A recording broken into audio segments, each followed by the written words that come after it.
Okay, thank you very much for inviting me to this conference and for the recommendation to attend by the Centre for Social Innovation from Hale. Thank you too for suggesting that I should come. Before I just talk about the diagnostic, a very quick introduction to Apricot Training Management, which is the organisation I come from. We are what is called an IAG company, Information Advice and Guidance, but we also broker training, so when we are advising people, we signpost people to training that they may need. We mainly concentrate on supporting people who are being made redundant rather than people who are unemployed.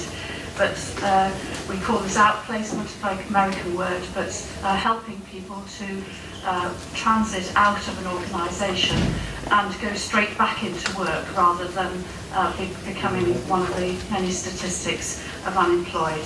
We're a social enterprise, so we're not for profit.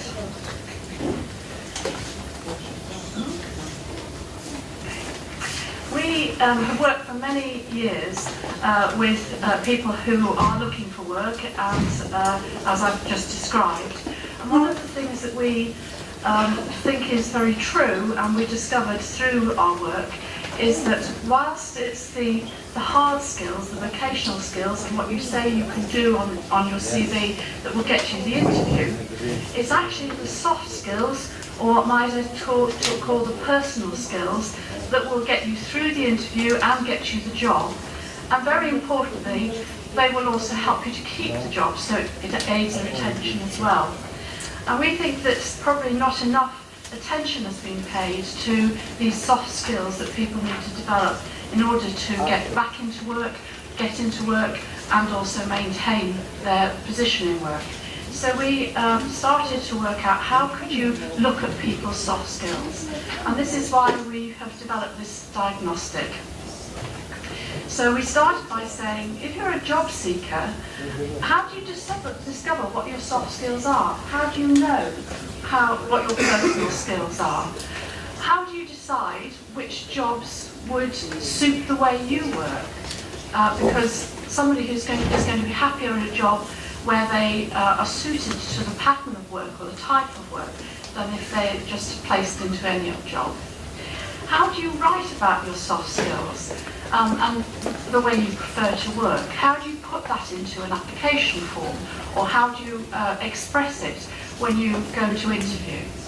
And so how do you articulate, this is me, I'm this sort of person, this is the kind of things that I can do, I'm good at problem solving, or I'm not very good at detailed tasks, but put me in front of a group of people and I love it. And all of those skills, the soft skills, are the ones that we think are underestimated in terms of the employability arena. Employers have a similar problem. Employers tell us the kind of people we're looking for are good at problem solving. They're good in teams. They have confidence. They show initiative, and they're good at working by themselves. Now, none of those are the hard vocational skills. Those are the soft skills, and that's what we are looking at. So how does an employer decide what soft skills they need for a vacancy was our next question. We like questions. And if we're looking at what kind of soft skills, most employers would put those into the area that they call the person specification. But how do they decide what they're actually looking for? Do they actually look for people who can walk on water because they can do everything, or are they much more precise in terms of determining what they need? And how do they know amongst applicants, and we all know that now for jobs there are often many thousands of applicants, how do we know which of those applicants have those soft skills? Because we've actually got no way of telling until we meet them, and if we're not sure what we're looking for, again, we don't necessarily ask the right questions. So that was the starting point. And we have, I'm going to show you just another video now, 2 videos, but this one explains it all, but in cartoon form, because I know that this is being translated, but it's probably easier to see some pictures as well. Okay.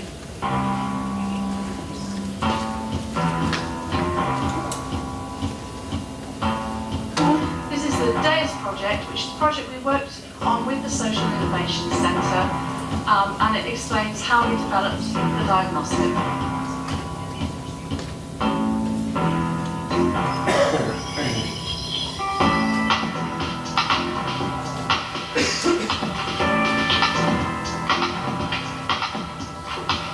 Not Brazil.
On YouTube as well, so you can look it up under either self-awareness or under deus-projects.eu.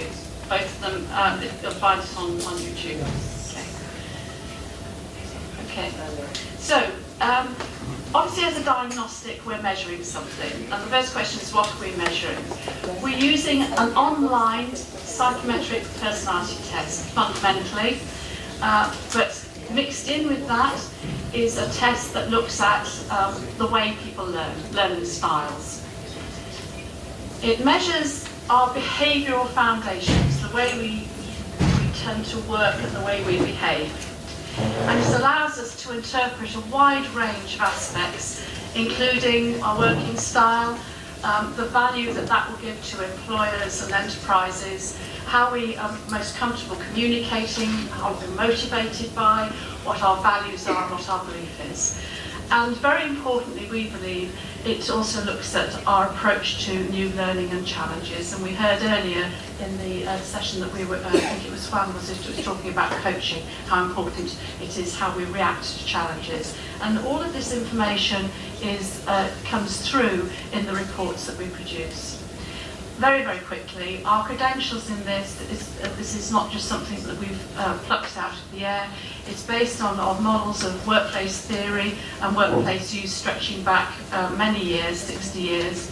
We've gone on for the last 4 years. We've been working with educators, with employers and with entrepreneurs to develop this tool. And particularly we've been working with the University of Cambridge to make sure that it was validated and accurate and refined in a way that makes these statements that Cambridge have produced. They say it has real-world practical value as a model for assessing behavioural styles across Europe, and also that it has real practical value as a model for assessing learning styles for training and development plans. So obviously that's a great tip for us, and we were very happy that they felt were so positive about it. So how does it work? There is a short online questionnaire that people go through. It's online, it's web enabled, you can do it anywhere in the world. It's now available in 7 languages, and very soon, like within 2 or 3 weeks, it will also be available in Spanish. Okay. Okay. So the questionnaire, somebody sits down, it takes about 10 minutes to do it. And then it produces many personalised reports, and they are totally personalised, these reports, to the individual who's actually taken the test. So some of them, I've just put a few up here. I don't know whether you'll be able to see, but there's the first report that comes out is a candidate feedback report, which talks through with the individual what their soft skills are and their preferred ways of working. Then, for example, there are others that look at how entrepreneurial people would be in the workplace. So not necessarily going to set up a new business and developing enterprise skills, but how entrepreneurial would they be actually working for an organisation. And that's really useful for career choices, interview preparation, and just general self-awareness and confidence building. And then we've got one that looks at personal interview techniques, which then takes from their personality types and behaviours into having a look at how they could actually perform an interview and how they could best articulate what their skills were to employers. And finally, just to differentiate it, we have got one that looks at enterprise skills for those people who are thinking of going into self-employment or into work for a very small business. So it's based on the fact that we're all different, that we've all got different goals, motivators and fears. We've all got different working styles and strengths that we've built over the years, and we all have different ways that we communicate and ways of taking on new challenges. So all of us also perceive the world in different ways through different experiences at work, through culture, through nature, nurture and everything else.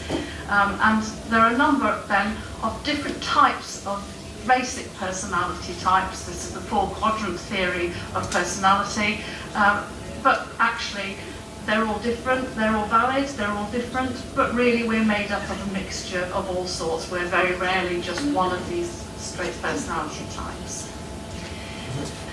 I've taken out a number of slides to keep this short because I was going to look at the personality types with you, but if anybody's interested, you can speak to me later and we can discuss that, or we can send more detailed slides out to you. In employability, one of the key features of our diagnostic is that we have worded, because I'm sure all of you have done psychometrics at various times, but the words that we use in this are very clear English, very simple to understand. So it's actually useful for people from the age of 14 upwards. So it's not that it's childish language, but it's simple, straightforward language that everybody can understand, which also makes it useful for people who may be using a language that's not their first language, or for people who struggle in terms of literacy, which I expect you will experience in some of the employability programs that you have. So it's useful for young people, adults and employers. For job seekers, they do the questionnaire that determines their soft skills, and then they can look at choices about careers and enterprises. But one of the things that they find most useful for is it helps them to articulate what their abilities are. You know, the kind of question that an employer says when he says or she says, tell me about you. Don't tell me about what you've got, your qualifications, tell me about you. And most people find that a really difficult question to answer with employers, but this gives them all the ammunition they need to be able to respond to that sort of question. Then for employers, we said earlier that the question was how do employers decide what soft skills they need. They do a similar online questionnaire and they get a soft skills summary, which is a report on the kind of soft skills that they think they're looking for in people that they're going to report. And again, this is available now in 8 EU languages. And then one of the central features of the diagnostic is that it includes an automated job matching function. So it takes the reports of each individual and it matches that against the soft skills summary that the employer has done. And then we get a tabular form. This person is best fit, this person is good fit, this person may be okay but wouldn't recommend it, some fit, and this person is a very poor fit, so don't even interview them. Okay? That's the sort of process that's in. So this is job matching in relation to those soft skills rather than job matching in terms of occupational skills. And then just to remind you where we started, because it's the hard skills that then get you the interview, but it's the soft skills that will get you the job, and for the employer, get the right candidate for the business and help them to keep it and aid retention. So opportunities for you. If you would like to experience the diagnostic for yourself, I'm quite happy during this afternoon and this evening to send you a token so that you can actually do it on yourselves. Okay? All you need to do is give me a business card, or you'll take one of my business cards and email me, and I will invite you if you would like to have a try, see what you can, what it will do. I'm afraid the Spanish, well, you'll still have to do it in English, I think, but because you'd have to wait a bit before you could do it in Spanish. You will then receive your own employability reports or personality reports, some immediately. If you're interested in things like the enterprise ones, the entrepreneurial ones, we could email those to you separately. Gracias.